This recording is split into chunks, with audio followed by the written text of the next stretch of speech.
I only remembered one thing after the accident. I'd somehow been reincarnated into a novel. The moment I learned I was the fake son swapped at birth into a wealthy family, I knew I had to bail. Fast. I'd read enough romance novels to know that situation always spelled trouble. A biased sister, a soft-hearted mom, a lovelorn childhood friend. A broken me. No thanks. I was out. But that very night, Chloe, who was usually so cool and distant, wrapped her arms around my hands and whispered in my ear.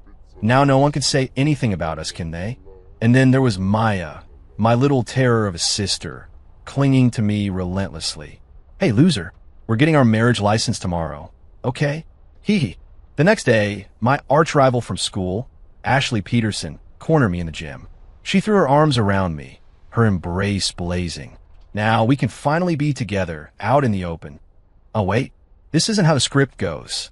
You're moving down to the first floor tonight. A cool, clear voice cut through the air. I looked up to see a face utterly devoid of emotion. It was stunning, yes, but cold as ice. Right now, it was staring at me blankly. From the original owner's memories, this was Chloe Miller, my older adopted sister. My name was Ethan Miller, and just recently, my parents had dropped a bombshell. There'd been a mix-up at the hospital. I wasn't their biological son. Even though I wasn't their real child, they'd raised me for over 20 years and grown to love me. They didn't want me to leave. The two families involved had talked it over and decided the other child, the biological Miller, would move in with us for a while. I looked at Chloe and asked, "Why do I have to move?" Chloe subtly frowned. Then her expression became a little distant as she spoke, her voice still chilly. The other person just got back. Their room isn't ready. We can't let them feel unwelcome. Besides, everything's new for them. We need to be extra considerate and make them feel at home. Oh, there it was. The classic romance novel trope. First, kick me out of my own bedroom and make me give it up. I knew the first floor was pretty much a glorified storage area. No one ever lived down there. This just confirmed my suspicions. If I stuck around, things were only going to get worse. I needed an excuse to get out of here fast. I didn't argue. Instead, I said, "Give me $50,000 and I'll move out tonight." The cool beauty in front of me visibly froze, standing there in silence. I thought I'd named too high a price and quickly stammered, $40,000 is fine. If not, 30,000 works too." Chloe smirked, a cold, mocking expression, as if my shallowness amused her. "Fine. You need to be moved out by tonight. After you're out, I'll give you 100,000. Deal. Deal. I eagerly agreed, probably looking like a whipped dog. "Thank you, sis. You're the best." I laid on the flattery thick. I had no choice. I wanted to bolt, but I was in unfamiliar territory, and I couldn't do it without some cash. I didn't notice the faint blush on Chloe's face after I turned away. The tense line of her lips softened into a faint, almost imperceptible smile. The first floor room was much cleaner than I expected. Lying on the bed, I racked my brain for a good reason to leave. Just then, my phone buzzed with a few new messages. Hey loser. Heard you moved to the first floor? I'm super generous, you know. If you beg me, I might graciously let you stay with me, T. I frowned, looking at the contact name. For a moment, I couldn't place who it was. Out of politeness, I replied, "Hello? Who is this?" The sender was clearly taken aback by my reply. After a long silence, they finally texted back, but it was just a screen full of question marks. Ugh, what? 3 days without getting roasted, and you're already trying to stir up trouble. TSK, you annoying jerk, you stinky loser. Who else but your adorable Maya would even want to text someone as gross as you, loser? Winky face, or maybe, loser, you just want your beloved Maya to insult you? You're just so weak and stupid, after all he. Staring at the messages, I fell into deep thought. Maya's image floated into my mind. Is this what the original owner's life was like? Constantly humiliated by his bratty younger sister, and he didn't run? No, I had to run. Gotta run. I idly humored my adopted sister Maya when my phone rang again. The caller ID showed Ashley Peterson. I knew that name. She was the original owner's arch-rival, always at odds with him at school. Why was she calling now? I answered, and a clear, cheerful voice came through the phone. "Ethan, I heard you're adopted." My heart sank. That blunt jab, right off the bat, it didn't sound like anything good. "Meet me at the school gym after class tomorrow. If you don't show up, you're dead. She hung up. Memories of the original owner teasing her flooded my mind, and I shivered. Was this her coming back to settle the score? They were always fighting, but she never won. I made her cry plenty of times. Before, she might have overlooked it because of our family's friendship, but now that I was the fake son, was she really going to get her revenge? I picture myself tied up in a gym by a few burly guys, Ashley holding a small leather whip, lashing me mercilessly. My future suddenly looked bleak. Run. I had to run, and fast. Before bed, Chloe brought me a glass of milk and told me to drink it. She looked a little awkward. I'm sorry you have to be down here for a few days. Once the other room is sorted, you can move out. She watched me, as if waiting for me to speak. I watched her back, wondering what she was waiting for. I poured you some milk. She emphasized, her expression hesitant, completely unlike her usual ice queen demeanor. She looked so demure, I couldn't help but stare. She pursed her lips and repeated, I poured you milk, so what should you say? Oh, I said, quickly adding, thank you, sis. You're really great. She was waiting for me to thank her. Figures. She was always so particular. I hadn't even thought about it, and she had to remind me. Hearing my thanks, she visibly brightened with satisfaction, though she quickly suppressed the smile at the corner of her mouth. She put on her usual, don't come near me facade. Remember to drink the milk before you sleep. I nodded and downed the milk in one go. Watching me finish it, Chloe nodded contentedly, a slight smile gracing her lips. In the dead of night, I lay in bed, feeling drowsy and disoriented. My mind was racing, trying to figure out my next move. As I was thinking, I heard the doorknob turn and the door to my room creak open. I tried to open my eyes, but I couldn't. The light wasn't on, but I could feel a figure slowly approaching me. Their movements were light, as if they were afraid of waking me. The person came up to me and softly called out twice, Ethan. When I didn't respond, they seemed to relax. This should be fine, they mumbled. He shouldn't wake up. There are no cameras on the first floor. They'll never find out. It was Chloe's voice. Then I felt a soft breath against my neck, making it tingle. I wanted to scratch, but I couldn't move a muscle. I felt a warm body press against me. Chloe whispered in my ear, her voice filled with excitement and exhilaration. Hee, now we're not blood relatives, you know. It should be okay, right? I woke up the next morning feeling like I'd had a strange dream. Chloe had been in it, and I wanted to wake up, but my eyes just wouldn't open. I looked in a mirror and gasped. Why did I look so much more exhausted after sleeping? I felt completely drained. Was it really sleep paralysis? Downstairs in the dining room, Chloe and Maya were already at the table. I mumbled a greeting. Chloe averted her gaze, not looking at me. Maya puffed out her cheeks, clearly annoyed. Is the loser always this lazy? Making us wait for you to eat? You really are such a good-for-nothing. After texting with her last night, I could tell Maya didn't have bad intentions. She probably just watched too much anime. Teenagers often go through a rebellious phase. I didn't mind and simply ruffled her hair. Got it. I'll get up earlier next time. Maya's face flushed, and she started squirming. Who said you could touch my head, loser? I'll get stupid. All right, I'll be careful next time, I said, ignoring her protests. Chloe, however, had a stern expression. Maya, how are you talking to your brother? I paused, a little surprised. Chloe was actually defending me. Maya, unafraid, glared back. Mind your own business. He's my brother, and I can make him do whatever I want. With that, she grabbed my hand and insisted on sitting on my lap while eating. I could see Chloe was angry, but I didn't understand why. I quickly tried to defuse the situation. Sis, you promised me 100,000 yesterday. Don't forget, I was still counting on that money to make my escape. Hearing me, Chloe lowered her head and started eating, muttering a muffled, I know, through a mouthful of food. Maya, however, seemed to notice something. She wrapped her arms around my neck and whispered in my ear. Loser brother, are you really short on cash? I rolled my eyes. Talk normally and get off me. Maya immediately pouted. No way. I'm not getting off. Her grip around my neck tightened. Okay, fine. I won't call you loser anymore. I'll just call you brother. Okay. Her face turned bright red, and she leaned in close to my ear. Let's get married tomorrow, brother. Maya has tons of money, you know. Once you marry me, it'll all be yours. I roll my eyes again. You're too young. Do you even know what marriage is? Maya proudly puffed out her chest. though there wasn't much there to puff. Of course, I'm already 18. I can totally be your bride. Sitting beside us, Chloe suddenly slapped her chopsticks on the table with a loud clack. We all instinctively looked at her. She didn't say anything, just continued eating her food at a leisurely pace. Maya tried to speak again, but Chloe slammed her chopsticks down once more, cutting her off. "Chloe, what are you doing?" Maya burst out, clearly annoyed. Chloe had already returned to her cool, aloof demeanor. "Nothing. There was a fly. I just found it too noisy." Seeing the tension escalate, I quickly ate a few more bites, then gently removed Maya from my neck and beat a hasty retreat. Whatever the reason, getting out was the right move. Looking at the $100,000 that had already landed in my account, I made up my mind. I wasn't coming back tonight. Time to get out of this mess. When I got into the car, I found someone already there.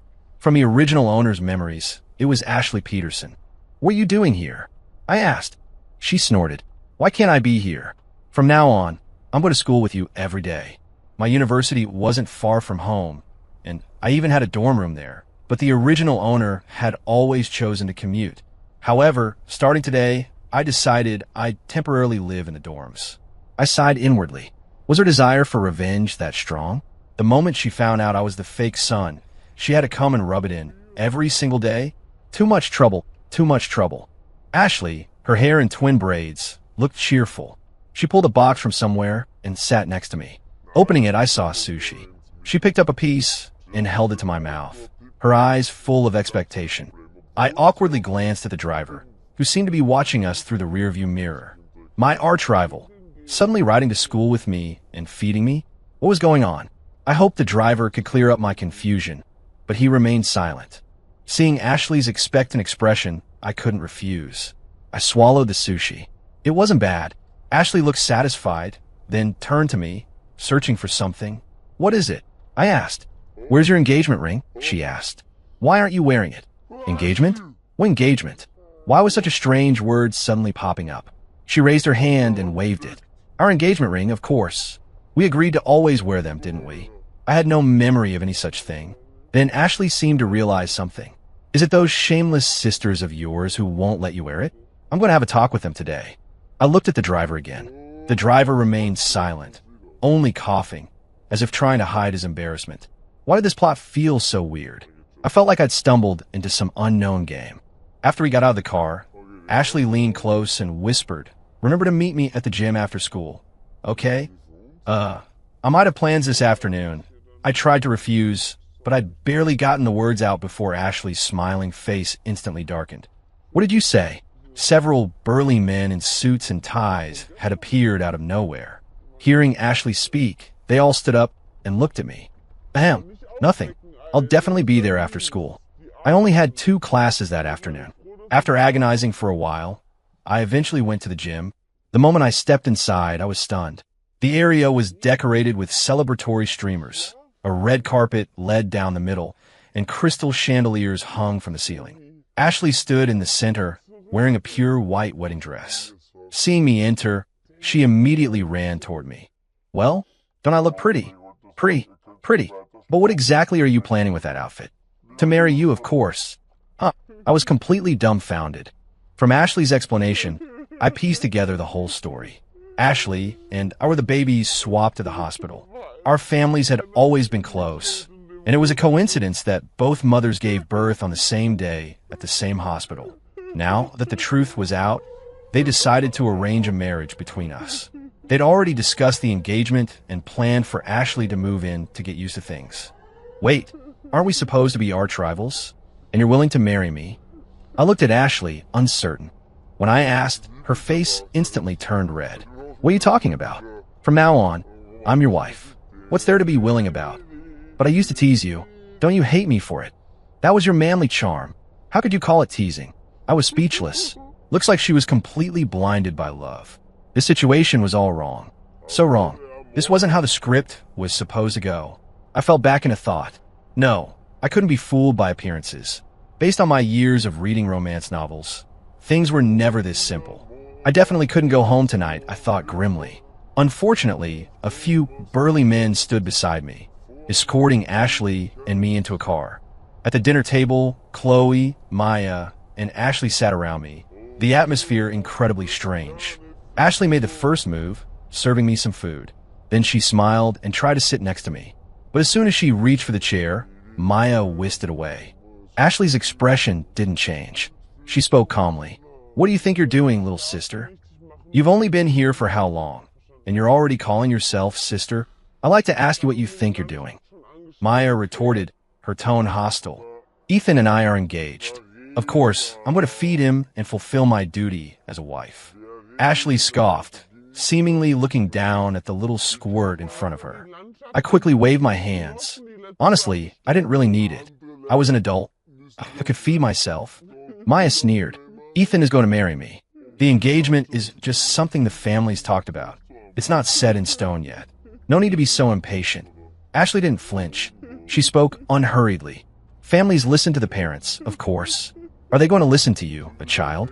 Besides, when it comes to marriage, it's not your turn. Maya, brother Ethan is mine. You can't steal him." "Ashley, I've heard Ethan's little sister is incredibly bossy. Seeing it today, it's certainly true. My heart aches for Ethan. What kind of life did he used to live? But now he has me. You won't get to bully him anymore." "He's mine. No, he's mine." The dinner table erupted into chaos. My head started throbbing. I could only look to Chloe, who was still eating, hoping for her help. Chloe continued to eat her meal unhurriedly. Slowly, she spoke. "If you both want to be with Ethan, there's no problem. But you'll have to be secondary. I'll be the primary. Also, if you're going to be with him, you must follow the rules. Laundry, cooking, all those chores, you're responsible for them. Know your place, understand?" Her beautiful, cold face still didn't show a trace of emotion. She didn't even lift an eyelid as she spoke. I just stared dumbfounded. Was this right? I expected Maya and Ashley to be furious, but they didn't seem to care at all. Instead, they spoke up. "Maya, brother, I can wash your feet. I'm really good at chores. Ashley, I can cook. And from now on, I'll hand wash all your clothes." This couldn't be real, right? Dazed, I finished dinner and headed to my little room on the first floor. But already, 3 people were standing by the door. "Ashley, Ethan, I'm staying with you tonight." "Maya, how shameless. Brother, you have a soft and sweet little sister like me. You'll definitely choose me, right?" "Chloe, brother, you can't let strangers into your room without your sister's permission. You know, we are not strangers." The scene descended into chaos again. My head pounded fiercely, and my consciousness started to blur. I opened my eyes and found myself at the dining table. What was happening? Hadn't I woken up yet? I looked around blankly. My reflection stared back from the glossy tabletop, looking a few years younger. What was going on? "Young master, we need to leave. You'll be late for school." It was the voice of the chauffeur, our butler. "Brother, don't go," a soft, sweet voice called out. I saw a tiny Maya rushing towards me. Had I gone back to the original owner's middle school days? The butler reminded me again. I had to get up, but little Maya clung to my leg, crying relentlessly, refusing to let go. With no other choice, I carried Maya to her room. My gaze fell upon the comic books on her desk. "Maya, big brother has to go to school now. Can you read your comic books in my room? And I'll come back as soon as school is out." Little Maya was clearly reluctant, but seeing the comic books I'd brought, she hesitated. After an intense internal struggle, she chose the comics. "Then big brother has to come back really fast, okay?" "I know. I'll rush back as soon as school's over." "You have to come back really, really fast." "I know. I'll be back to be with Maya immediately." Only after my repeated promises did Maya let me go. She looked at the comic book, mimicking the dialogue. "Loser brother," she said, a smile on her lips. Sitting in the car, I felt a shiver run down my spine, as if sensing something. Something fell off. At school, I saw Ashley. We were in the same class in middle school. I greeted her, but she seemed surprised I was talking to her and said, a little flustered, "Go. Good morning." I found it strange. The Ashley in front of me was different from the one of my memories. The one I remembered, though always at odds with me, was lively and outgoing. This Ashley seemed more introverted. At lunchtime, she sat alone at her desk, not moving. "Ashley, aren't you going to eat?" I asked. She flinched like a startled bird and gasped. Then she waved her hand. "I'm not eating lunch today." That didn't sound right. Ashley's family was well off, even if not as rich as mine. She shouldn't be skipping lunch.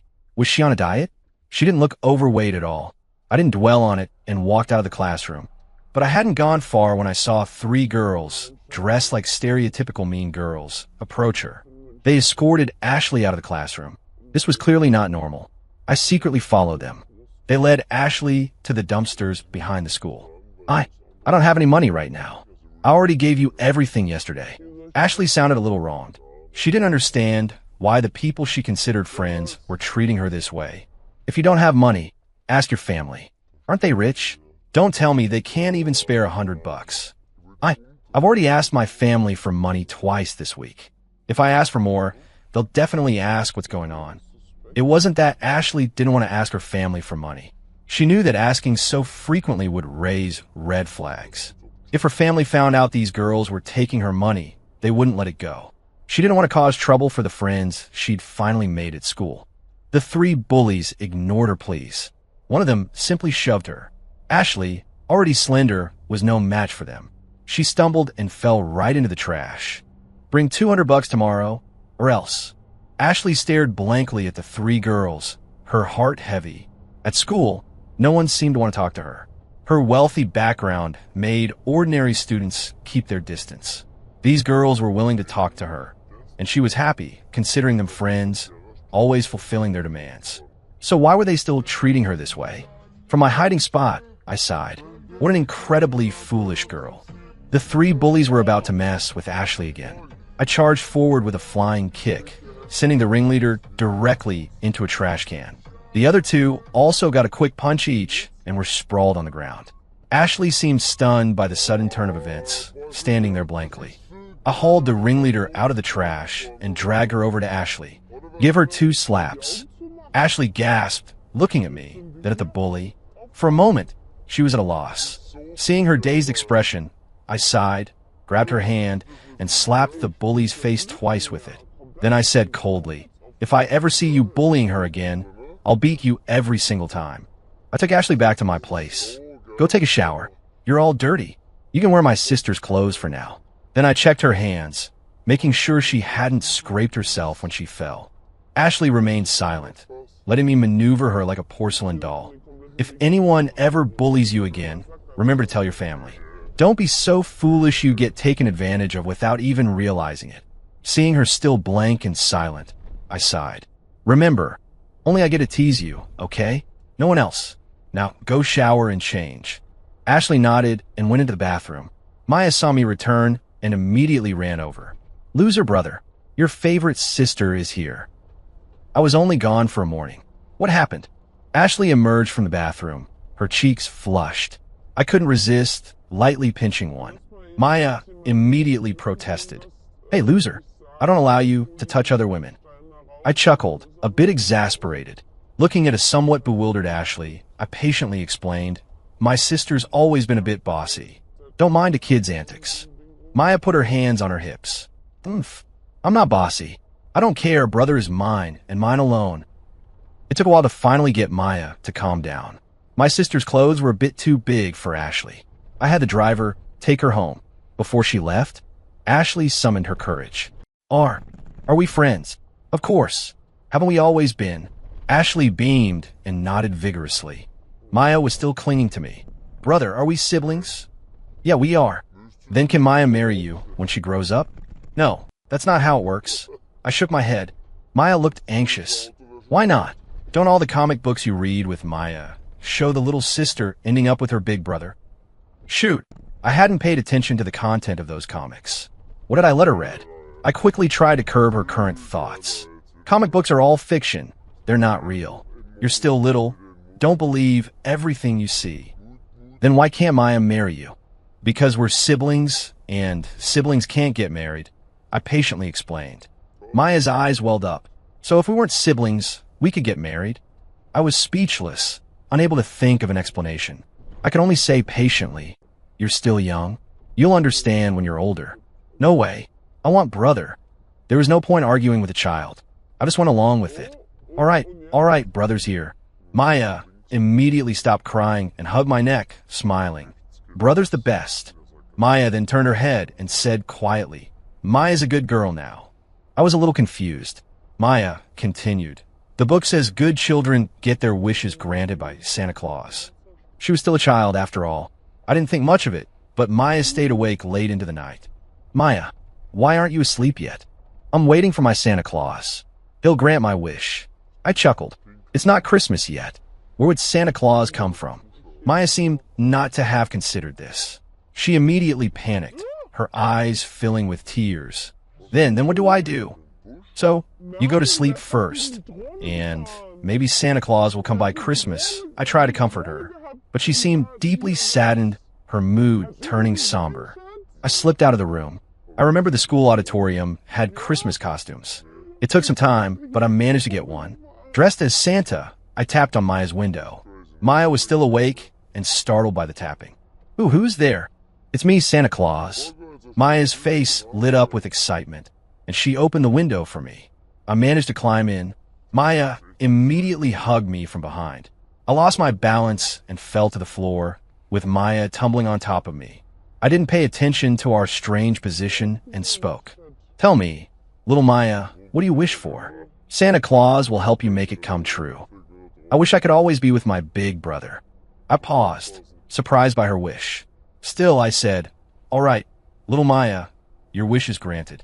Your big brother will always be with you. Little Maya giggled, then pulled off the fake beard and hat from my face. She wrapped her arms tightly around my neck. Thank you, brother. Maya's wish has come true. Are you happy? Happy.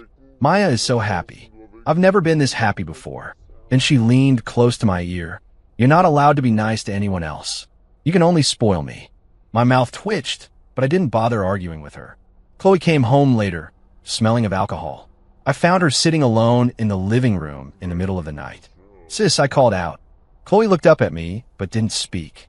Dad had handed over part of the family business for her to manage, so I knew she'd been busy lately. I didn't disturb her, just poured her a glass of water. Have some water? Her phone rang, and Chloe answered. I understand, Dad. It was our father, seemingly asking about work. After a while, Chloe grew increasingly agitated. Finally, she said coldly into the phone, It's my birthday today. You know, is that business really so important?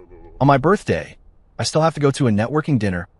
I thought you might at least wish me happy birthday. As if exhausted, she hung up the phone. She looked around the empty room, then sighed, sinking back into the sofa. Seeing the glass of water next to her, she smiled faintly. As I was about to go upstairs, I saw myself holding a cake. I'd always remembered Chloe and Maya's birthdays. I had asked our housekeeper to make dinner tonight, planning to celebrate Chloe's birthday, but she'd only just gotten home. Happy birthday, sis. Chloe stared at me blankly, as if she hadn't expected it. There's some pasta in the kitchen. Do you want me to warm it up for you? Chloe's eyes were red, and she rubbed them. The alcohol's getting to me, she explained. Pasta? No, I don't think so, she murmured. Some memories that weren't mine flickered in my mind. We used to always celebrate her birthday together, but ever since she took over some company operations last year, she'd become incredibly busy. She hadn't celebrated her birthday last year. That's why the urge to celebrate her birthday this morning had been so strong. Wait here, I'll warm it up. It'll be quick. I didn't pay attention to what she said, heading straight to the kitchen. When I came back, she was staring blankly at the cake. I took it out and lit the candles. No shooting stars tonight, but it's still a day for wishes. No grand speeches, just a little cake. Happy birthday, big sister. I was talking, but when I turned, I saw Chloe was in tears. What's wrong? I was startled. She stepped forward and hugged me tightly, whispering in my ear, Thank you, really, thank you. But if only you were my brother, how wonderful that would be. Sis, you're hugging me too tight. I can't breathe. I tried to push her away, but I couldn't. Her arms only tightened around me. Chloe, only you care about me. What are you talking about? Everyone in the family cares about you. They just show it in different ways. I cut Chloe a slice of cake, and she took a bite. Is it good? I asked. Very sweet. The surroundings were still noisy. I seemed to hear Ashley and Maya arguing with each other. My vision returned, and I was standing in front of my first floor bedroom again. This time, however, many more memories flooded my mind. I remembered. I had transmigrated into this body when I was very young. It had been like that until just recently, when my parents announced I wasn't their biological son. I felt a bit down and hadn't been paying attention when I walked out, getting hit by a car which caused my amnesia Now it seemed I wasn't living out a typical romance novel trope about a fake son after all. The thought made me chuckle on my previous assumptions, but then I saw the two arguing girls in front of me, and my head started to ache again. Honey, tell me, aren't you going to sleep with me tonight? Ashley grabbed my arm, holding on tightly. I could feel the soft warmth against my skin. Maya wouldn't be outdone. You hussy. If Ethan's sleeping with anyone, it's with me. When is it ever your turn? She hugged my other arm. I tried to pull my arms free, but I failed several times. Ethan, tell us, who are you sleeping with tonight? I coughed and looked helplessly at Chloe, who was standing nearby. Her face had lost its usual icy expression, a faint smile playing on her lips. Then she spoke calmly. It's so cold out. It'll be warmer if you all squeeze together. I was dumbfounded. Was this right?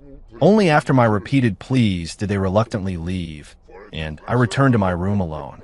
In the middle of the night, I felt my consciousness blurring again. I heard several voices near my ear. Maya, sister, will he wake up? Chloe, just be quieter, all right? Ashley, hurry up, both of you. I felt a heavy weight on my chest, as if something was pressing down on me. Darn it, was I having sleep paralysis again? I woke up the next morning to find Chloe on one side and Ashley on the other. Maya was clinging to my chest like a koala. No wonder I felt like something was crushing me yesterday. My mouth twitched. Had all three of them snuck in during the night? I struggled to get up and went to the living room. I turned around to find all three of them standing behind me. Ashley, this time you can't escape, can you? Chloe, I have to be your favorite, okay? You can't show favoritism to anyone else. Maya, Stinky Ethan, I love you the most. You'll never get away from me in this lifetime. Oh, for crying out loud. But strangely, it didn't feel so bad. Who cared? I'd worry about the future later.